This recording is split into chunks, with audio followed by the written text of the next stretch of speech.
Hi అండి, welcome to my channel. ఈ video వచ్చేసి ఏంటనుకో, నేనైతే సింపుల్గా కరివేపాకు పొడి చూపిస్తున్నా. మస్తు ఉంటుంది, టేస్ట్ గిట సూపర్ ఉంటుంది. ఇన్స్టెంట్గా అయితే ఇంట్లో వేసుకోవచ్చు. నేను వచ్చేసి ఈ పొడి ఒక 2-3 డేస్ వరకే వేసిన. అంటే ఇంకా మాకు దగ్గరనే కదా, బైక్ కాడ ఈజీగా దొరుకుతుందని నేనైతే ఎక్కువ రోజులు వేయను. జస్ట్ 2-3 డేస్ వరకే వేసిన కరివేపాకు పొడి. మనం కట్టలు లేకుండా జస్ట్ ఆకులు ఉండేటట్టు చూసుకోవాలి. ఇట్లా ఆకులన్నీ తీసి పక్కెట్టుకోవాలి, కరివేపాకు ఆకులు.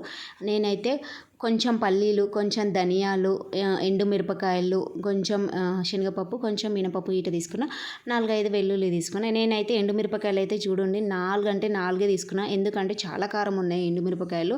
ఎక్కువ వేయలేనే అన్న కదా, ఒక 2-3 డేస్ వరకు ఉంటుంది ఈ పొడి మాత్రము. ఇన్స్టెంట్ వేసుకున్నా నేనైతే, నాకు ఈజీగా దొరుకుతుంది కాబట్టి. ఒక కడాయి తీసుకొని కొంచెం లైట్గా ఒక 2-3 డ్రాప్స్ ఆయిల్ వేసి కరివేపాకు వేయించాలి. బాగా బాగా వేగాలి కరివేపాకు. మనకి ఇట్లా పట్టుకుంటే క్రంచీనెస్ రావాలి, అంత బాగా వేగాలి.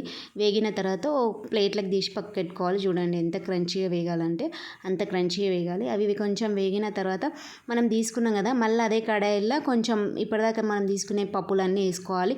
మినపప్పు, ఎండుమిరపకాయలు, ఒక వెల్లుల్లి తప్ప మనము ఇప్పటిదాకా చూపించిన విధంగా అన్నీ వేసుకోవాలి. ధనియాలు గీట నిజంగా చెప్తున్నా, ధనియాలు వేసి మాత్రం టేస్ట్ అయితే సూపర్ ఉంటుంది.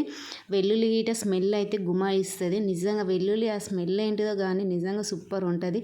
చూడండి అన్నీ వేసి చిన్న మంట మీద బాగా వేయించాలి. వేగిన తర్వాత చూడండి కొంచెం గోల్డెన్ కలర్ వచ్చిన దాకా బాగా వేయించాలి. కొంచెం గోల్డెన్ కలర్ వచ్చిన దాకా వేయించిన తర్వాత అంటే చల్లారబెట్టాలి. చల్లారబెడితేనే బాగుంటుంది. చల్లారబెట్టినాక మనం మిక్సీ పట్టుకోవడమే.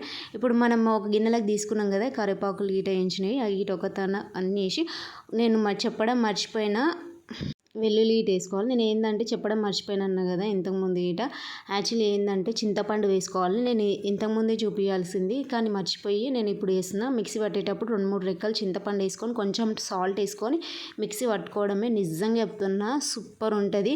ఎక్కువ హీట్ వేసుకోవద్దు, ఒక 2-3 చింతపండు రెక్కలు వేసుకుంటే సరిపోతుంది. టేస్ట్ అయితే మాత్రం మస్తు ఉంటుంది. ఇది తింటే మాత్రం హెల్త్కి చాలా మంచి, హెల్త్కి అయితే చాలా మంచిది. హెయిర్ గీట బాగా గ్రోత్ అవుతాయి. ఇట్లా మనము మాకు కరివేపాకు వేసి ఇట్లా బాడీకి తీసుకుంటే మాత్రం హెల్త్కి చాలా మంచిది. అంటే మనం జుట్టు గీట ఇట్లా పైన పైన జుట్టుకి వెళ్తాం కదా, అట్లా కాకుండా ఇట్లా బాడీ తీసుకుంటే మాత్రం చాలా మంచిది. చూడండి ఎంత టేస్టీగా ఉందో. వీడియో మాత్రం నచ్చితే లైక్ అండ్ సబ్స్క్రైబ్.